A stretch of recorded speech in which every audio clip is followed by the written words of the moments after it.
Hey buddy, welcome to Wizard.com. My name is Shubhadeep Chaudhary and I'm your maths tutor. So let's begin.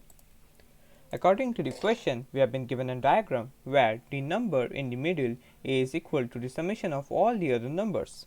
And thus, from here we have to find the value of b.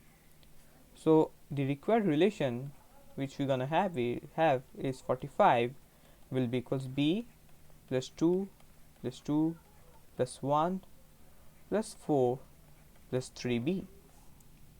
So it will become 45 will be equals b plus 3b will become 4b, and then we have 2 plus 2 which is 4, 4 plus 1 is 5, and 5 plus 4 is 9. Now shift 9 to the left hand side, so it will become 45 minus 9 equal 4b. So 45 minus 9 is 36, 36 equals 4b.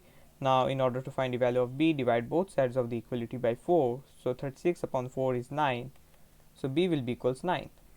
Therefore, b equals 9 will be our required final answer. So that's it. Thank you and have a great day.